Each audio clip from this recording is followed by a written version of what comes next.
Hey, Michael here. Welcome to another episode of the Michael Girdley Show.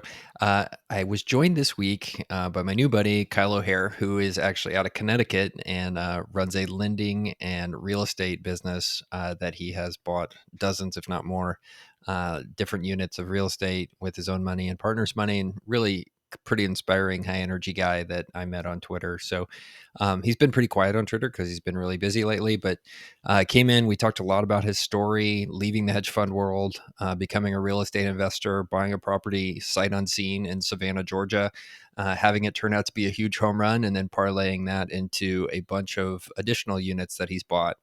Um, Done a bunch of other things on top of that in his career. So it's been cool to talk to him. And then we spent a lot of time talking about a lot of the differences between my age, 47, and his age, 29, and the career and business and how to think about different things. And really enjoyed talking to him. Super curious, smart guy, and somebody I learned a lot about and was excited to hear his story. So with no further ado, we'll have a quick word from our sponsors and then on to the episode. Thanks for being here. Hey, Michael here. Sponsor for today's show is actually a product that I'm a part of called DMBridge. And what DMBridge is a service that we built to solve the problem that Twitter's direct messaging functionality is a total mess. So we built DMBridge to help you fix that. A lot of the other solutions do things like requiring you to install a whole nother inbox. We didn't want another inbox. So we created DMBridge. And what it does is it takes all of your Twitter DMs and has them appear inside of your email inbox. So you can reply to them just like it's a regular email. You see them just like it's a regular email. You can search them later like it's one of your regular emails, all just by using DMBridge. So we're currently live with the product. Would love for you to sign up and become a customer and check it out. So you can find that at dmbridge.app and go on there, put in your name, and be either part of the beta or join us as part of the live use of the product. And again, check it out, dmbridge.app. Dude, Kyle, thanks for being here. I'm like super excited to chat with you after getting to know you on Twitter. Really glad you're joining me today. Yeah, man. Thanks for having me. You're a legend on SMB, real estate, etc. Twitter. So it's an honor to be here, and yeah, really fired up for this chat. Well, you're my first official shit poster guest, so I think it's gonna be fantastic. Really excited about going down the path of that. So, Oh wow, I'm really fucking honored. That's um, huge. Thank you, Mike. you're welcome. So I know you I think pretty well, but my audience likely does not. So I'd love to get the brief life history from you, and then let's go from there. Yeah, definitely. So I started my career right out of college on Wall Street. Was a commodities trader at a fund here in Connecticut in Greenwich. Did that for I guess 4-ish years. Um, I kind of alongside that was looking for things I could do with my personal capital that wouldn't get compliance up my ass. And in reviewing the compliance handbook, it kind of had a section that said real estate, open season. And I was like, oh, real estate, open season. All right, let's see what this is about. And so from there, the first real estate I bought was actually STR. Always, compliance. You got to take compliance seriously. I even though I'm on my own, we still take compliance real fucking seriously. You can get hurt if you don't. So I'm trying to follow the rules here. And so my first foray into that was just buying STR in Savanah, Georgia, and that was a crazy learning experience for me, right? As a guy who worked at a hedge fund, the whole point of working at a hedge fund is you don't deal with operational shit. It's not your thing. Um, that's why people go work at hedge funds. You get to be a speculator. You get to wear boat shoes to the office. It's awesome. It's really fucking good.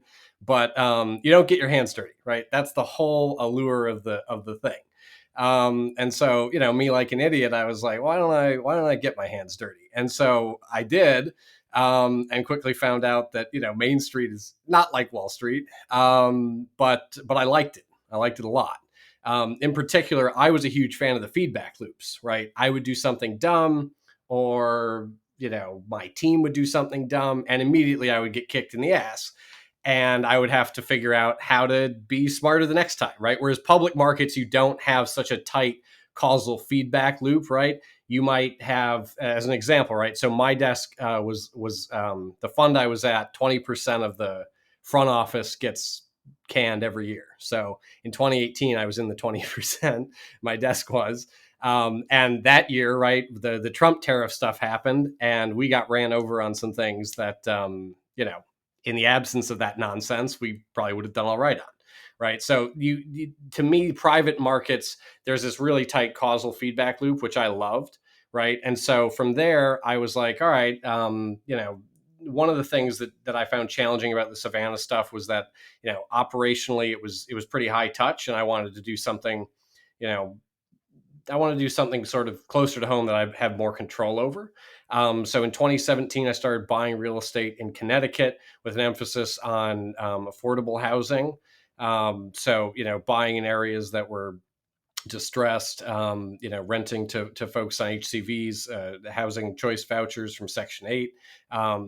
It's probably the only thing that draws more ire from the community than STRs. So great choice.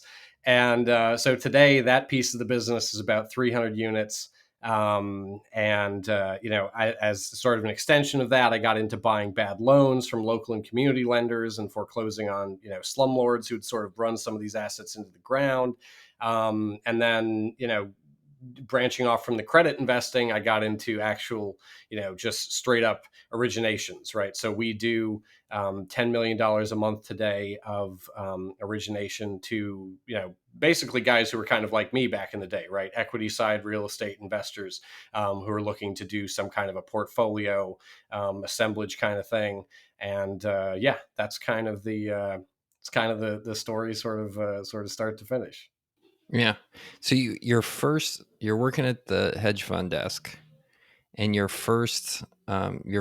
decide to make your first real estate investment be a short-term rental, and you're in New York. You decided to do it in Savannah, Georgia. Like that. Do I understand that right? Yep. I had never, yeah. So I hadn't been after I closed. I went there, and I was like, oh, it's a pretty cool town. But the reason for that was I did back in the. This is back when AirDNA was literally a dude selling like fucking spreadsheets out of a pickup truck. And so I found them somehow, and I was like, this was like 20, I think this is 2015, 2016. And I hit them up and I was like, bro, I want to buy some spreadsheets, man. And so I did that. And then I just, I'm a, self-taught, I studied math in college. I'm a self-taught, programmer. So most of the stuff I did at the hedge fund was, data science kind of stuff. I'm a big Python guy. I'm not bad at JavaScript. But so what I did was I took that data and I lined up, what they were showing in terms of, revenue, kind of by MSA, and then lined that up with Zillow has a cool API that'll give you like median home price per zip code. And so lined those up, kind of said east of the Mississippi, sort on kind of like this gross yield metric. And Savanah and some other places kind of came up through that screen. And that was sort of how that was kind of my first screen. And the second screen was, where is this actually legal? And not where is it a gray area, where is it actually legal? And so one of the cool things about Savanah is that, been a tourist town for a long time. They had a very well established, very well thought out licensing process, which they did end up changing. But, when I started buying there, it was a very straightforward thing. And so those were kind of my two screens. I sort of had this, does the math make sense screen, and then this kind of regulatory certainty screen. Yeah. So you sorted. Well, it sounds like you were able to kind of get an estimate of what your yield would be, and then you could decide, okay, I'm going to Yeah, do more or Savannah. less. Yeah, yeah. And then is it legal was the other check. So you bought it without actually going to visit it first? You closed on the property? Right. Yeah. No, it was the first one was just a condo in downtown Savannah, and I did a home inspection, which I don't pay for inspections anymore. I just run through it myself. But back in the day I was doing that, and so the thing was concrete box, really. So there wasn't that much that could be wrong with it. And so the inspection came back clean, and I said, all right, let's do this thing. And then I flew down there, and it's actually, I proposed to my fiance there last year. It's become a kind of a cool place for me, a place that I enjoy and I go back to. But yeah, I mean, I had never been there before I closed on this thing and flew down there and figured I should probably see what it was that I bought. So, and what was your plan to like manage the condo? Like, did you hire is there like a short-term rental property management company, or did you just start doing it yourself? No, so that was one of the first lessons I learned, coming from Wall Street, right? If you don't have the operations solved for, it's going to be you. And so it wasn't like a huge operational lift, but when it got to like 10 units, then it was. Right. And so, I was more or less self-managing from here, had a great cleaning. A lot of the STR guys are like, you need a killer handyman, you need a killer cleaning crew. So I had those two. And so it wasn't terrible, right? I mean, the worst thing that would happen is I'd be out to dinner with my girlfriend at the time, and some drunk person would call me being like, I don't know how to use a door. And I'm like, it's like every other door, man. Like, what the fuck? Like, just come on. You can do this. I have faith in you, right? That was kind of the worst part of it. But when it got bigger, we did end up hiring professional management who, well, I mean, that was another great lesson. Third party management is hit or miss. It seems like a real messy kind of thing. So anyway, so for the first one you did, did your actual returns match kind of what your model showed, or have they done better or worse? Not at all. Not at all. It was a total, I think, and it's crazy to think that I was okay with this, but I had underwritten it to, a 12% sort of, not IRR, because I don't know anything about what my exit's going to be or whatever. And it's a consumer good, right? It's not an investment thing. So who knows? But, the cash on cash returns I had penciled in, they were something like 12%, and they ended up being more like 40%. I didn't appreciate how I thought there would be some seasonality to it. There wasn't. I mean, I'm from Minnesota. I went to Georgia in July, and I was like, fuck, man, why would anyone come here? But then, I start to see the bookings come in for July and August, and it's all people from Central Georgia who are trying to get out of Central Georgia. I'm like, all right, it makes more sense now. But yeah, it ended up being a thing that was 97ish% occupancy year round, and at a point they actually capped the licenses per neighborhood or per ward, and that was massive for us too. So the supply got cut. I mean, there were a lot of wild things that happened that really made that sort of I kind of got spoiled by that, by that first kind of foray into this, unfortunately. So that was 40% cash on cash returns, and I assume you used some debt to buy it. There was a mortgage on the property, so that's 40% on your Yes. return on invested capital. Yeah. Yeah. So Levered 40%. Yep. yeah, that's amazing. Well, congratulations. Okay, so this is really cool. So you do one, and you're like, "Holy crap! I'm making a lot of money doing this." Also, I'm in Savannah. It's in Savannah.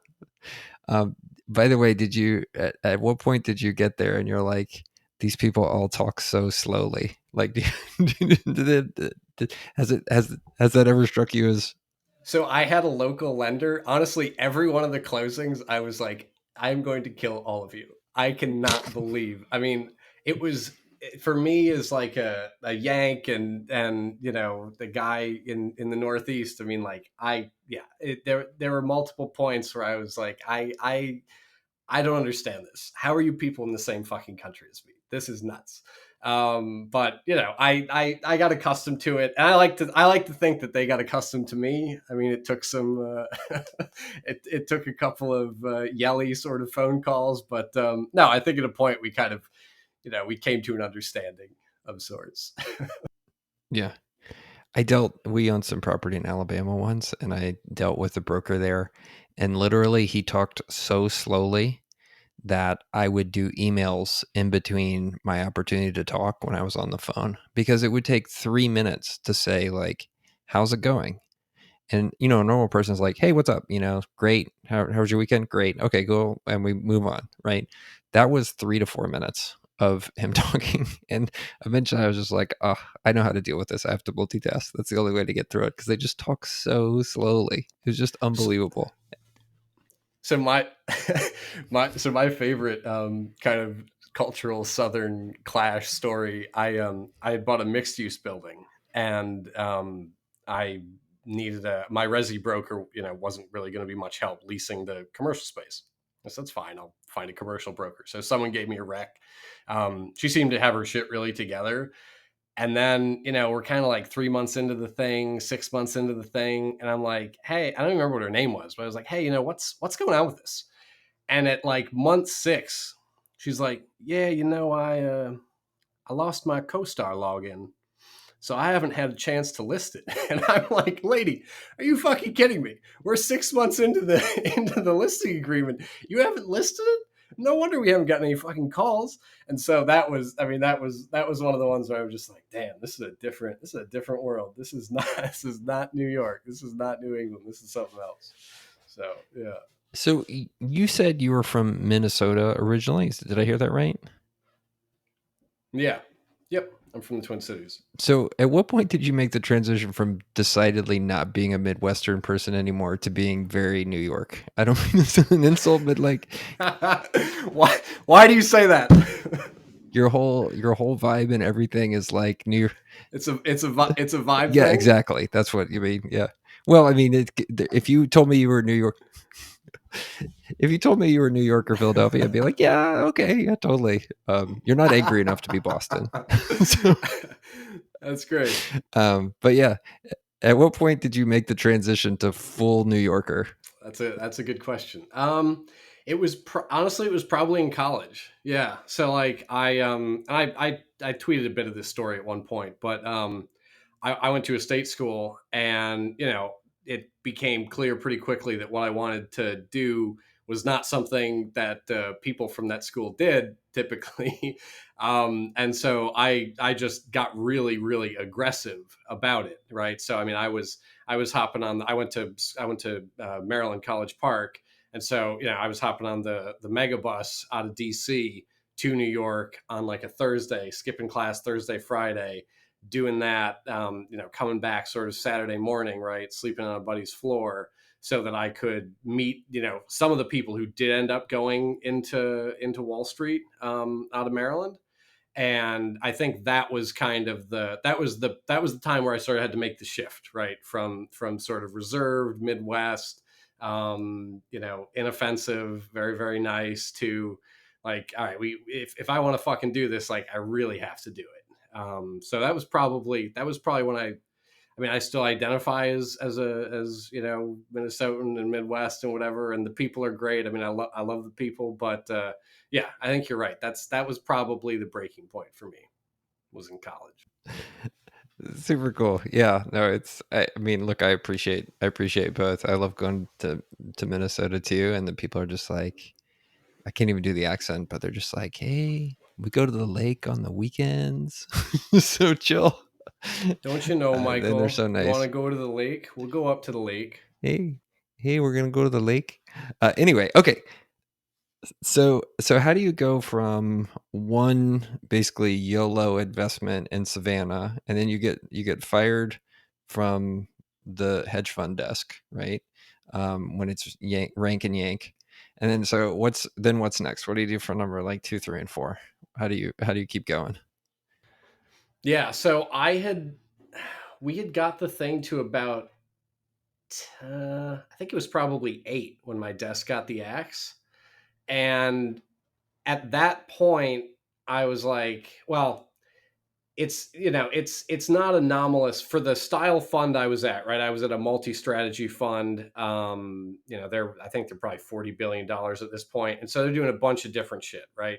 And so it's well understood in the industry that sometimes you're just in the bottom decile, and you gotta you're gonna get the axe and you gotta do it again. So I had interviews to basically do the same thing again.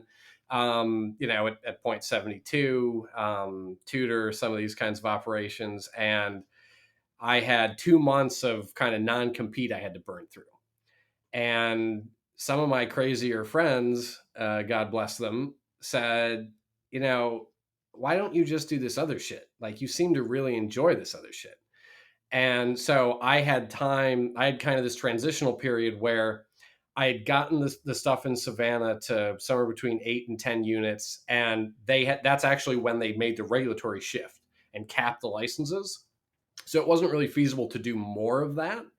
And so what I ended up doing was I started buying in Connecticut on and still a very yield centric, similar to the kind of data approach I took down there, very yield centric. Connecticut's not a hot market. I mean, it is now, but it wasn't then by anyone's imagination. And so, what's a way that I can kind of do similar returns, but close to home, and I'll have a lot of operational control. And so I kind of took those 2 months and played around with it, and candidly had a lot of fun. And I was like, fuck this, I'm not going back. And that was a big, I mean, it was a wild thing to do, because like I had seen myself and totally enjoyed being a hedge fund guy in Connecticut. This is nice. But it was ultimately not as me as picking up crack houses and eventually buying distressed loans and etc. So Yeah. And so how are you kind of funding all of that? Because that's a pretty capital intensive endeavor, right? Like, I'm sure you're making good money at the hedge fund, but at a certain point, like, you're living too. So like, how did you start to build that portfolio? Is it by refi type place, or what'd you end up doing to kind of grow that capital base? yeah, no, it's a great question. So the first property I bought in Connecticut, very similar to like Chris Powers' story or someone else's, right? I picked up a 4-family property for just short of a buck, and lived in one of the units. And that was kind of my first Connecticut deal, and the returns on that thing were wild. They still are. I still own it. It's one of my favorites. Um, a buck. Sorry. Yes, a buck is a million. A yard is a billion. Okay, cool. Sorry, I don't speak hedge funder. No worries. That's probably the first time in a long time someone's asked me that. I love that. So yeah, a buck is a million. So yeah, so it Okay, was. I mean, perfect. it was it was a stupid. I saw it, so I got my license because I hate brokers. I know this is like a big Twitter taboo thing, but like, man, fucking like a good broker. Hey, listen, that's awesome, but like most of them are not. Like, fuck, no, they're not. So I got my license so that I could kind of see the market and like chase shit down myself. And I saw this one. This thing was like a 10 cap. It was ridiculous. It didn't make any sense. And that was at list. And so I was like, all right, this seems obvious. And so I bought it, and I obviously haven't seen a 10 cap since then. But that was kind of the jumping off point, right? And then from there, I started. Well, for one thing, I couldn't find any more 10 caps in the town in Stamford where I lived. And so I started looking in some, should we say, up and coming areas. And there were a lot of opportunities. There was stuff where I was just like, holy shit. I mean, this is so Connecticut, right? I mean, the rents are high. It doesn't matter where you are. The rents are ridiculous here. And the asset values at that time in a lot of the places where I was kind of sniffing around, they were not that high. Like Connecticut, outside of Fairfield County, which is which is effectively a New York suburb, um, they didn't really bounce that hard after the crisis. And so, I was picking shit up I paid 20 grand for a duplex. I paid $8,000 for a 3-family that literally rents for $6,000 a month now. I mean, just hilariously cheap shit. And I also got pretty good at sourcing, right? So I went to a lot of foreclosure auctions, which Connecticut's a judicial foreclosure state, so they happen Saturdays at noon on premises. I went to a lot of tax deed sales. Just kind of built out like this sourcing apparatus. And in answer to your funding question, the gurus sort of tricked me on this. I was under the impression I would make a shitload of money doing this out of the gate. That is not how this works. Um, and so, I got into spots on some of this shit where I was like, oh fuck, like I own a lot of real estate, but like I have no fucking money. Like this sucks. So it was great that the first deal was, teed up housing, and that was handled for a long time. And then from there, I one of my buddies from Wall Street joined me, and so we kind of pooled our resources. Other than that, I did some deals, some one-off stuff with like friends from college. But for the most part, it is his capital and my capital, right? And so the strategy is very much, we were doing some pretty heavy value add stuff, and we still do heavy value add. So we brought general contracting in house a couple of years ago, which really helps us just kind of mitigate that risk broadly, because it's probably the biggest one that we face. But back in the day, we were hiring third party GCs. For the most part, I wouldn't say YOLO investing necessarily, but definitely paying a price for something, or it was like, I don't know how much it needs, but like this is cheap. So yeah, that was kind of. And then today, on the funding side, with respect to lending, I have bank relationships. I work with a couple of credit hedge funds that I have facilities with. So yeah, the capital stack has gotten a lot more interesting. In the early days, it really was my partner and I, and 100 grand, and God, let's hope everyone pays rent next month. Yeah, totally dig it. All right, that's super good. And so there's the own operate side, and then you mentioned you're also doing credit, right? So you're doing hard Yeah. money loans to people. Is that basically what that is? Yeah, so on the lending side, I got into credit investing via distressed credit investing. So I think 2018 I bought my first loan from a local lender. That was interesting. I knew a lot about the foreclosure process, just by virtue of being Joe Schmo who shows up to the auction. But it's a different thing playing as the plaintiff. So that was kind of the starting point for that. And then there came a point where I was doing more like special situations lending, because a lot of my banks didn't really have bad paper. And so someone would come in, they inherited a property, they've got some other big bill coming up, but they own the property free and clear, and I'll basically a hard money loan at 50 LTV, super safe stuff, right? And so did that for a bit, but that flow is really sort of flaky as well. And so then that was when I was like, you know what, we're not bad at lending people money. And back when I was like really hitting the acquisition side of the business hard, the equity investing side of the business hard, I really fucking hated all my lenders. And so like, maybe we can give people, maybe as a guy who's been on the other side of this table, we can give people just a better experience, right? Because if you think about lending broadly, and a lot of these alternative lenders popped up post Dodd-Frank, right? And a lot of the community lenders, a lot of the regional lenders pulled back from the space. And so all these alternative players popped up. And so you would think, hey, I'm paying a premium for this, I should get a better product. And that's generally not how it works, sort of strangely enough to me. And so as an example, like I've never closed a hard money loan where I was the borrower with any of the, and I've borrowed from all the big national guys in less than 45 days.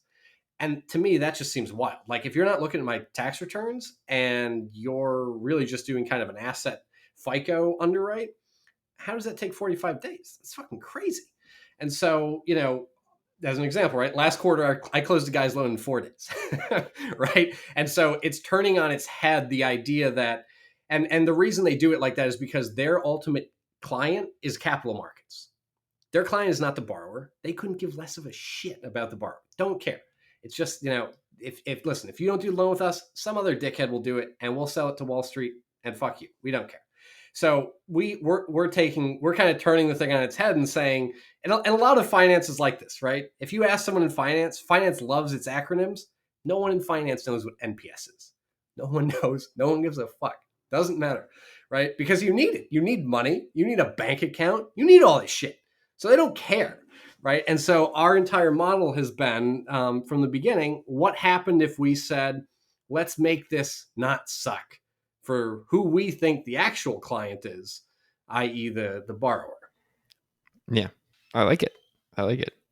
Um, cool. So where do you think you take all this? What's your bigger vision? Or do you, or this is just fine? That's also a fine vision. Honestly, Mike, I want to ask you a question because I look at the shit you do. A lot of shit. How do True. you pick what shit you do? Yeah. Like, how do I do it? um, Like, what's your process? Like, do you have an algorithm? Do you have a dartboard? Like, how do you do this shit? well, some of it I have no choice because I like inherited it, so that's just the way life works. But I mean, other things. I think that the core of the algorithm, believe it or not, is I look at a ton of stuff, and then the things I end up continue to work on are ones that I just can't let go. Like if I'm looking at potential opportunity or talking about something, like I'll talk about 10 or 15 ideas and explore different stuff, or the people I'm working with will go explore it. Out of that bucket, like the one that I'll really go deeply into and pursue and just make a reality is just the one that every fiber of my being tells me that it's going to happen, and it's one I need to work on making happen. And so, it's that way when we started the education business Code Up. It was that way when we, started the software company Dura. That way when we like the coffee thing, I talked about that for a year until I finally just said I'm going to make this happen. So that's the core of the algorithm. So it's you. You would say that of the different dimensions that one of these, that an opportunity could exist on, right? You put above all the other dimensions, are you having a good fucking time? um, I trust my gut as a as the best distillation of all the data points that I'm looking at. Got it. So there are other inputs, but it's ultimately okay. So there are other inputs, but it is ultimately you kind of taking them all in and being like, yeah, this is the thing. I'm going to chase this down. Right. Now, the breed of entrepreneurship that I practice is different than what other people do, right? So I've talked a bit about this thing called effectuation, which basically at its core, you go and run a lot of experiments around your hypotheses, and then see what kind of sticks to the wall. So everything is like an incremental bigger bet. So like when we started Dura, which has grown into like a 300-person software company, we knew that the core bet was okay. Like the core bet here is, can we, if we're going to grow by acquisitions, we need to go find our first acquisition. So like that was an incremental small bet before like I made a bigger bet later on, and before like my co-founder went full-time. We make incrementally small bets, and develop conviction over time, rather than making like the opposite, which is like the VC path, where you make like this huge conviction at the beginning and say, okay, I'm going to go raise a bunch of money and work on this vision, and 5% of the time it's going to work out. Like the brain of entrepreneurship I practice is the opposite of that. So it's sort of it is kind of an MVP sort of thing. So you like to see some product market fit. If it works, you'll add to it in terms of capital, and I assume in terms of your time, right? So okay, that makes sense. I mean, I honestly think that's one of the hardest things about this is that there are like the markets that I play in are not huge. So like I did a bad debt deal that was around a buck. It closed last week, and that's something that I personally am going to do quite well on. I don't, there's no outside capital; it's me, and so like it's a worthwhile thing for me to do, but it doesn't really. It doesn't, there's a point at which that might not make sense, right? And I think continually sort of looking at it and being like, is this a thing I should do? Is this a thing? There was a point in the pandemic where nobody was paying rent, and I was like, oh shit. I mean, if I could sell this thing for anything, I would take it. Right. I feel like it's an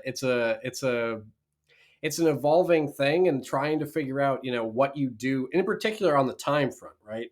What you do with your time and what is sort of, worthy of you spending time on. I feel like that is the biggest challenge of this thing. And in particular, the way that you do it, right? Where you do so many things, and they're all experimental to an extent, but now and then one of them really catches, right? And you got to figure out which ones you can kind of put on the back burner while you chase that one down. I feel like that allocation problem is one of the, for someone who's not, like you said, right, VC backed, head down, super myopic, chasing down this one thing, trying to figure out if it has product market fit. Okay, it does. And then building that, right? I feel like that's I feel like this sort of portfolio approach to it and the allocation of time within that problem, right? I feel like that is I don't know. It's a massive problem that I think about every single day. It doesn't have a nice closed form solution, but it's awesome to think about. It's awesome to talk through with you how you think about it. Yeah. Well, I mean, I think to add to what I said, hearing you talk about it, I was like, oh, there's something I didn't mention. Like I have like a 10-year vision of where I want to take things. And like I'm looking for reasons to say no to do stuff, right? And so that gut factor also gets impacted there, which is like I'm often having to say no to things that are not direct line path towards that goal, right? Like they can't scale big enough or they're going to take too much of my time. Like it could be super fun and super engaging and I might be passionate about it, but I have to have self-discipline and say, okay, well, here's my net worth goal for 10 years from now. And like say no to a lot of stuff because it's like, oh, like that's going to preclude me and it's not straight path to where I want to be. Yeah. No, I think you had a killer thread at some point about saying no. And it's a huge, it's funny because when I first started doing this, I never said no. And now, I've shaved quite a few points off my IQ, and I am somehow still alive. And now I now I say no a lot because there are things that my metric. So you've got the kind of mosaic, and you take it in, and then there's kind of a feeling around go no go with respect to this thing, right? For me, a lot of it comes down to it's similar. It also comes down to like, do I enjoy it? And I actually just hired a COO to run real estate slash construction here. So, increasingly, I'm trying to find ways that I can do the things that I'm actually really good at. I mean, let's be clear. Like, there are a lot of binary things that kind of anyone can do, and the sooner you can delegate those and get to doing the things that are actually kind of high leverage that you're good at, the better. And so, I like to find things where I can do those things. But there's also a component to it, which is, I think about it in terms of like dollar per brain.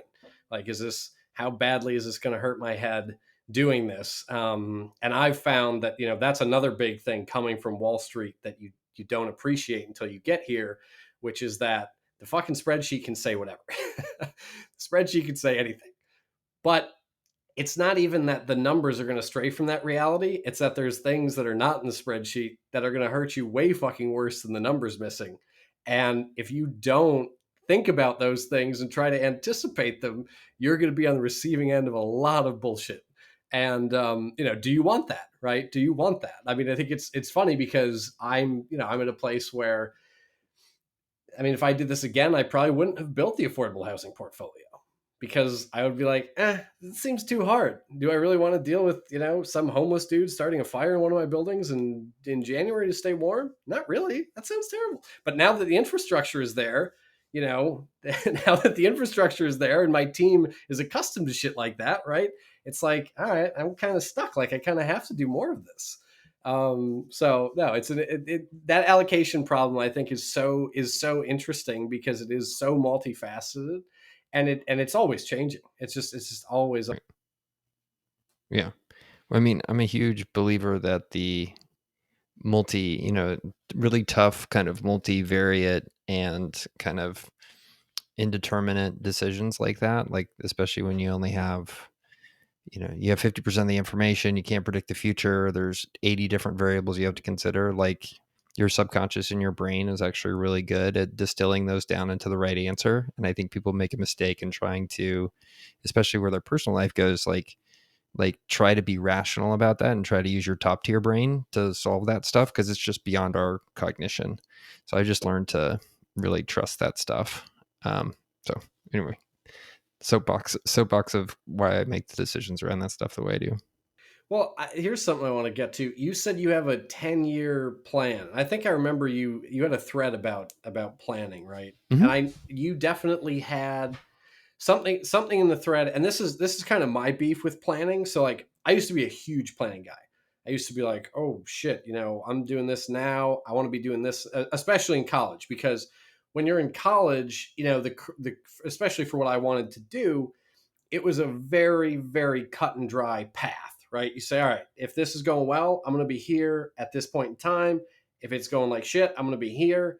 But by the end of it, if I want to get here, I got to do this, this, and this pretty linear sort of step, gradual incline sort of thing.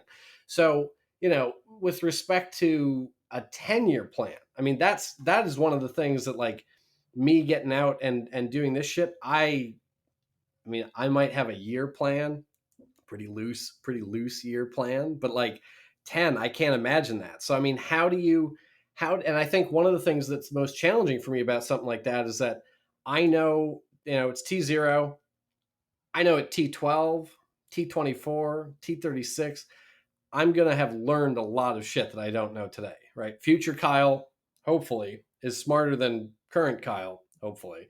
Um, and, shit that I thought was smart, shit that T0 Kyle thinks is smart, right? Maybe T12 Kyle's like, that is fucking stupid. What was he thinking? Why was he doing that? So how do you account for the fact that, especially someone like you who is so multifaceted, you're going to learn shit, right? So how do you formulate a plan that's so long term but still accounts for the volatility in you learning shit? Yeah, yeah. How old are you, Kyle? I am 29. Yeah, yeah. So, so I think that Wait, why was that relevant?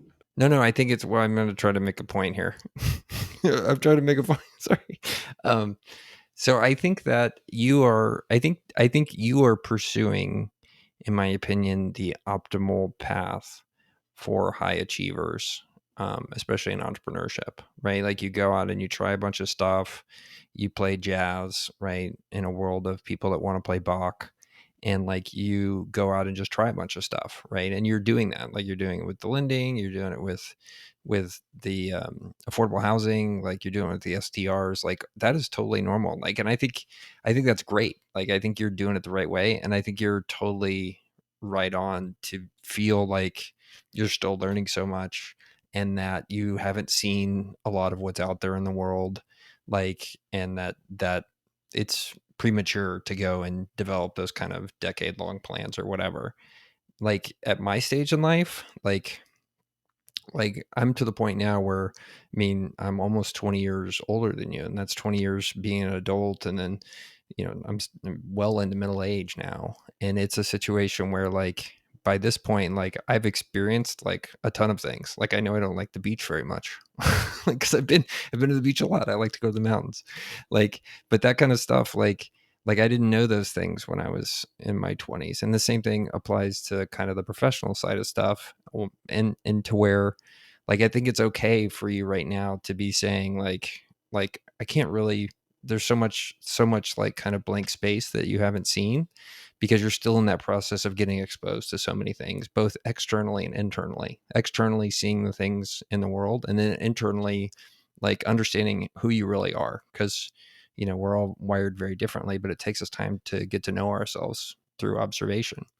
So anyway, that's my way of saying like I think it's relatively easy and to say, okay, I'm 47 and I can set a 10-year plan, because like I've gotten to know myself. Like I feel like I know the world enough to where yeah, I'm still learning things, but like I'm not seeing stepwise change in terms of direction or exposure to different things. Like I know enough now to where at middle age it's like, well, this is who I'm supposed to be, this is what I'm supposed to do, and go from there. So anyway, I'm trying to figure, I think we're both right. So Well, okay, so I like one of the awesome okay, so one of the awesome things about that, right, as an answer is that it's and I so let's talk about advice for a minute, right? Advice is one of my favorite things because I think that I've been on the receiving ends of all kinds of it, and most of it is complete shit, but some of it is not, right? And I think and I think in particular, right, the hardest good advice to give is this kind of advice. It's this kind of stepping back, domain agnostic. What are you trying to do? Where are you trying to go? Forget about what exactly the domain is in this shit, right? But let's talk about what you want to do and where you want to go. That is such fucking hard advice to get, because the people who've really crushed that, number one, probably not going to talk to me. And number two, a lot of those people who have crushed it, who I have talked to, right? They're going to condition their advice on them giving advice to the sort of the median person, right? And that may, or depending on who you're talking to, right, that may or may not be applicable. And so I found that that kind of advice, domain specific advice, a lot of people can do that. Not that fucking. You just have to know something about a domain, which I'm a big, and I'd love to know where you stand on this, but I'm a big seller of domain knowledge as a big value thing. I think that in a lot of domains, you spend 6 to 12 months in it, you're going to know a shitload about it. And then it comes down to the more generalizable skill sets, the more generalizable just business problem solving abilities that you have, right? And that's going to tell whether or not you win or lose, not whether or not you're the biggest fucking nerd about, drive through coffee or whatever the hell it is, right? That's my view. I'm a big seller of domain. So, and you can look at my fucking background and say, yeah, this guy doesn't give a shit about domain. Which is true. I think if you're smart, like, you can figure shit out, right? So number one, where do you stand on that domain question, right? Does domain matter? Does it, maybe you haven't. I'm somebody who doesn't have an affinity for domains. I don't give a shit. I just love playing the game. I want to know where you stand on that. Oh shit, what's my other question? Yeah, let's do the domain thing first. I want to know about the domain shit. Well, yeah. So the question is, to make sure I understand what you're asking, like how important is it that somebody has domain knowledge, or that they stick to a single domain? Is that what you're Yeah, I saying? mean, how do you think about domains, right? So, like, you did the drive-through coffee. I mean, as Yep. not as fuck all to do with fireworks and software. So, like, how did you how did you pick that? Did you pick it because you like coffee? Do you pick it, like, how do you think about domains, and how did you get confidence charging into it, right? I mean, okay, you got retail experience, right? But Yeah. how did you get confidence going into it as somebody who wasn't born into it or hadn't worked in it, or et cetera, right? Yeah. I mean, I think so. For their hilarious story for you. I'm actually not allowed to touch any of the coffee machines in the in the shops, because the first time I tried to make myself a cup of coffee at one of our shops, I broke the machine. So they don't let me come back in because I haven't gone through any training. But that's actually by design. So I think that's point number one. Like I think there are a lot of times are domains that are the same, but people don't really even think about it like as being the same. And people look at what I do as being really different. The things I do for each one of those companies is pretty much the same shit over and over again, right? Like I go to board meetings, I support the CEOs, I make sure there are the CEOs in there when they have hard problems. Like we talk and I help, right? Like that is kind of this business tastes like chicken idea to me. And like, so I really see myself as focusing in a single domain of like small business, private equity. Like that's what I do. So anyway, that's kind of point number one. So you think that business as an endeavor has enough commonality across domain, the problems generalize well enough, the skill sets generalize well enough. If you've got an operator who knows the domain, you're going to be there when they bump into sort of maybe the harder, higher level shit, and that's your jam anyways. More so than the ops, perhaps, and that's your approach. Yeah, I would say so. But I mean, I think there's 20 to 30, sometimes a higher percentage, where there's domain specific value that you create being in that stuff, being in that industry. But I think that's different depending upon the industry. I mean, for example, if you're in construction, or something where reputation really matters with subs and that sort of thing, that can be more valuable than if you're just some yokels walking in and doing drive-through coffee. But I think the other thing that happens there is when you go through a new endeavor, like doing a gap analysis and saying like, where do I need help, is really important. So like everything I do involves partnerships. So like I'll look and see like who or what people can really do things well that complement what I need in order for us to win. So like when we started Dura, like I know I'm not a good operator and I know I'm not the right CEO for the business. So like my business partner I started it with is a great operator. So it's like, okay, I'm gonna go find the right people and kind of put that quilt of kind of people together and resources together to make it work.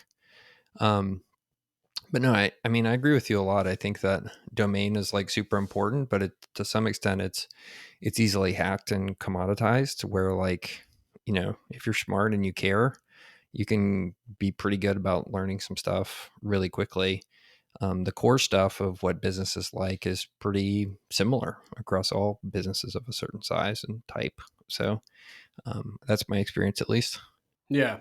Now it's fascinating, right? Because when I started doing this, I really didn't appreciate that. And so I was kind of like, oh, I'm doing this thing. I'm buying crack houses and renting them out and refining them. And this is, I don't know if this is going anywhere. Like eventually I have a bunch of crack houses. That's great. But it wasn't clear to me like and I think, I mean, you say it so well, right? The idea that business itself is sort of this thing, and there are these skins, if you will, that these flavors, these spins you can put on it with respect to domain. But by and large, right, I mean, a lot of the problems, and I see this now that I do a few different things, right? It's definitely, yeah, it's right. I'll look at a problem, and like my COO, who's probably been with us for 3 or 4 months at this point, right? He doesn't have the cross domain stuff, but I'll be like, oh wow, this looks a lot like that other problem. We have to stay the fuck away from this, right? And he's like, oh, why? And I'm like, because this other thing, look what happened over here when we did this. He's like, yeah, it's a totally different thing. No, no, bro, it is not a totally different thing. We're all people. These are all businesses. This is the same. This is the same shit at the end of the day. I mean, unless you're doing like some really heavy lift, deep tech science stuff, which is crazy to me that people do that. I mean, I love all the VCs bitching that not enough people are doing that at the same time as they're funding just a bunch more shit apps. But it's hilarious because I'm like, all right, I mean, I don't know if you guys can solve the business problem, and I don't know enough about science to know if you can solve the science problem. So I don't know if I can write an angel check for this one, guys. Sorry, but yeah, I think it's right. I think if you're playing in sort of pretty established arenas, and you're not trying to totally blow the world up, yeah, I think there is a lot of commonality, and that was honestly that was one of the coolest sort of fun sort of revelations for me, was just being like, wow, a lot of this shit is the same. I can literally, and I'm doing my own thing, so I don't have to call up the guy who runs my desk or compliance or risk or somebody. If I want to fucking do it, I'll just be like, tomorrow we're gonna do it. We're gonna try it. We're gonna see Yeah. what happens. Yeah. I think It's that's awesome. great. I think that's actually super optimal for this stage of your career. So, And so for the to come back to, we made a little domain tangent there, but to come back to the what I was saying before, right, which is that big picture, high quality big picture, honestly, pseudo philosophical advice, right, for people who want to play the game and want to play the game well, is fucking hard to come by. And so for me to get a chance to shoot the shit with you, somebody who's ahead of me in the game and, playing it well, it's fucking awesome. It really is, because that color, no, that color that you gave me earlier, right? Where you're like, your shit is going to be more figured out in 20 years. Okay, I don't know that. That's awesome color. That's awesome color. That's really cool. I mean, if you could tell me like other bad shit to avoid, like how I'm gonna die or something, like that'd be cool too. But like, I don't know. I have a huge amount of appreciation and respect for that kind of advice, because it is so fucking difficult to get. So yeah, that is awesome. I love that. so here's one thing, an anecdote that will blow your mind. So I felt like my learning curve kind of hit a little bit of an inflection point, a few years ago, where just the number of moments per day where I felt like I learned something that was groundbreaking or anything more than just kind of a situational like education. Oh, well, here's what's going on now. Anything non-topical. Yeah. So stepping back from domain, things that you think, yeah, cracking nuts that you think are big generalizable solutions. Yeah, like I could only discover EOS once, or like Right. reading, how to win friends and influence people. That kind of like stepwise change things. I just wasn't, I wasn't seeing those for anything except for kind of topical situational stuff. Do you think that you get most of those from life or from reading or from other sources? Like, where do you think most of those come from? It has shifted for me in the past 5 to 7 years to Twitter and one-to-one conversations. By and large, books are written for people who are. I've read the ideas in the books. Let me put it that way. Like once you read the books, like they run out of ideas, novel ideas. And I kind of draw a 2x2 matrix of novel to me and useful. Like there's a lot of shit that's in books that's just like whatever. Like, and there's people who love to read that stuff and they find it fun. I find it totally impractical stuff and unuseful stuff is totally boring. Um, so anyway, yeah, that the number of times I would get stuff like that from books it's few and far between. My consumption of books has gone way, way down. That's fascinating. That's yeah. All right. Sorry, had to ask. On to the anecdote. Uh, well, I was texting with my buddy and I was like, I was talking about my experience at like a conference, and I was like, well, it felt like it was 90% of the time what I was talking about or learning was the other person was getting more out of it than I was. Right. And it was just like, and I was like, talking to them afterwards, and I said, well, like, okay, yeah, this kind of makes sense. After doing nothing but nerd out on business for 25 years, eventually you learn some things, right? And you're just that asymmetry is going to happen. So I'm not pissy about it, but it's just that it's just the nature of learning. Eventually you kind of reach the extent of what's out there, and not that I know everything, but like I've seen a lot of stuff. So anyway, so I was so excited about all the stuff I'd learned. Back to my anecdote, from like 30 to 45, that I was like, okay. And I started to go talk to some of my buddies who are in their 60s, which, by the way, it's also cool to be 47 because the 67-year-olds stop treating you like a kid. They just treat you like a peer, even though you're 20 years younger. Whereas right now, I think when I would go in my 20s and go talk to a 67-year-old, they treated me like a kid still. It was really fascinating. Anyway, so I go talk to these buddies of mine, and yeah, they're getting table chili. And I asked them, I was like, oh man, like I have learned so much in the past 15 years from 30 to 45. Like, what am I going to learn from 45 to 60? Like, tell me, what are all these things I'm going to learn? And I remember being at lunch with these two guys that were in their late 60s, and they just looked at me like I was an alien. Like, like that's just the craziest question. And one of them thought about it for a while, and he told me, he's like, look, you don't learn that much. Like the learning really slows down, but you do learn that you're mortal. I was like, oh man, that's so depressing. Anyway, it was pretty much that. Well, yeah, it's pretty much that. I mean, my parents are going to tons of funerals. It's rough. It's rough. Yeah. No, that's yeah, shit. Well, I guess of the of that sort of prime of that it got dark. Of that prime kind of learning per time period, right? What are the big things out of that where you're like, oh shit, that would have saved me so much pain a decade ago. And one of my favorite things about these kinds of lessons is someone in my seat might be like, oh fuck that, I don't need that. And then obviously I'll hurt myself and I'll Yeah, realize I did need that. But yeah, what do you think are like the big 1, 2 things where you're like, that was fucking game changing for me, yeah, figuring that out? yeah. So, so the one that comes to mind for sure is, how you run into topics sometimes, and like you read it and you don't understand it, or somebody says something to you and you just don't understand it, and it's just like a black box to you. And I'll give you an example of what a black box to me is. If somebody said, Michael, go set up a strategic partnership with this big corporation, like I just like that is just something like, if you ask me to go do that or talk to me about how it's done, like I've read the books on it, like I just do not understand it. Like I cannot do that. It's not how I'm wired. Like I'm just like, okay, when are we going to make a deal? Like I just do everything exactly wrong because I just don't understand it. Um, and what I started to see was, there is You kind of draw a 2 by 2 matrix. There's known and unknown, and then there's understandable and not understandable for you. And there's like that quadrant of stuff that are unknown things that are just like a total black box for me. And there's lots of them, right? It's just like things where somebody tries to explain to me something I'm doing, like say a business coach is trying to tell me something I'm doing in a meeting, and I just don't even understand what he's saying, because it's a black box to everybody else. Their lens on the world enables them to see that thing, but like what I learned is there has to be a translation layer, like for those things to unlock understanding for me, because no matter what book I read or YouTube video I watch, unless somebody's there to kind of coach me through understanding those things, like I'm never going to get it.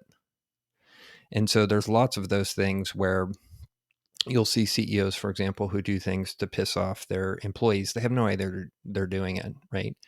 Um, and those are the things where it takes somebody to act as that translation layer, whether it's a CEO peer group or a CEO coach, to kind of watch what you're doing and then tutor you through those things to really actually understand them. And that's one of the things when I look back on, man, I wish I was doing that in my 30s and early 30s and late 20s. Like I wasn't, because like I was like, I'll just learn it all from books. And it's just, there's things that you just can't understand unless you have that kind of translation layer to make it happen. So that's one thing that comes to mind. Okay, and so it's the idea that, you're not omniscient. You got blind spots. There's things you don't understand, and you should tell people you don't understand them. That you are not equipped to understand them unless somebody is going to really work with you to reach into your brain and help you understand them. And you may not even know you don't understand them. Yeah. So it's that level of, it's almost like coaching slash psychology is required to unlock those things. Got it. That's interesting. Yeah. So that's an interesting one. I think that my version of that is that I used to, like an idiot, I used to ask why a lot, right? Like a counterparty, someone would do something that I considered to be real fucking dumb, and I used to say, "Oh, what the fuck? Why would you do that?" Give you a quick construction example, right? This is from a few years ago, but I had a killer electrician, just amazing dude. I mean, so carpentry, sheetrock, flooring, painting, roofing, all this stuff we do in house. But there are things that we sub out mechanical contracts, so subcontracting, right? So heating, plumbing, blah blah blah, right? So electrical. And the dude killed it. I mean, he every time I went to the job, he was there. He did everything. He was priced super competitively, and then I'd probably given him 6 or 7 jobs over the course of the year, and then we roll into the next year, and he's not answering my calls. And so finally, I ask a buddy of his who's a plumber. I say, "Man, what the hell is with this dude? Where did he go? He's a ghost. He's not answering any of my shit." And he looks at me, right? And this did not compute for me at all. He looks at me and goes, "You gave him too many jobs. He has too much money. He has to go and spend it now." And I was like, I don't even know what the fuck you're talking about, man. He went on some multi-month vacation. He was gone. Right? I mean, and I'm sitting over here being like, what are you talking about? His business is crushing it. I'm giving him all this business. This is amazing. He should love it. And nope, nothing. And so, I used to ask why. I used to say, why the fuck? And now I don't. I said, listen, there's some shit I'm never gonna get. It's just not my style, not my thing. It just is. So I love that.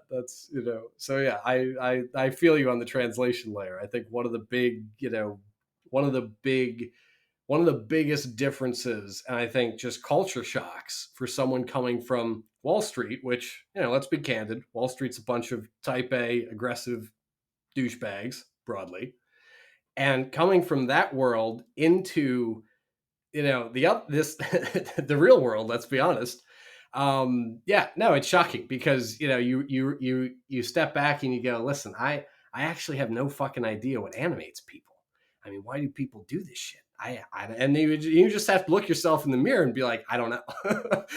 And once I was able to do that, it was way better, because then I stopped wondering about it, and I was just like, that was stupid. It happened. let's figure out how to get around it now. But yeah, I definitely used to wonder a lot. Yeah, I dig it. Well, cool, man. Thanks for spending an hour with me and talking. It's good to get to know you, and I look forward to you being back on Twitter soon, putting more shit posts out. The world needs them. Yeah, man. I've been a little Twitter fatigued of late, but yeah, I'm gonna get back out there. I appreciate you taking the time to do this thing, Michael. I mean, it's yeah, like I said earlier. I mean, it really is awesome to sit down with somebody like you who's done all this stuff and has this breadth of experience and success cross domain, and yeah, pick your brain and see how you think about some of this shit like allocation and no, it's been awesome, and I appreciate all of the advice and all the wisdom. It's invaluable stuff. Yeah, I have no idea what I'm doing. so, so people can find you on Twitter at Finance Guy 725. Is that right? Yep, that's me. Super cool. Or And you then can I look up noted in your my profile it says, ridiculously spelled name. if you need debt for your deal, DM me. So They can that DM sounds me. good. They can. Yeah, DM is sort of the more exciting route because you get to talk to me, which is I'm biased, but I Yeah. think fucking awesome. But yeah, otherwise you can go to our site and check it out. I'll actually drop a link to that in my bio, so that people can do that. If you don't want to talk to me for some reason, I won't be offended. Right. But yeah, this was great, Michael. I really enjoyed this. And yeah, you have a great rest of your week. Yeah, man. Awesome job. I'm excited to watch your journey. Like, you're super smart and got a lot of grit. So you're going to do great. So I'm really, really cool you took an hour out of it. So thanks, man. You're welcome.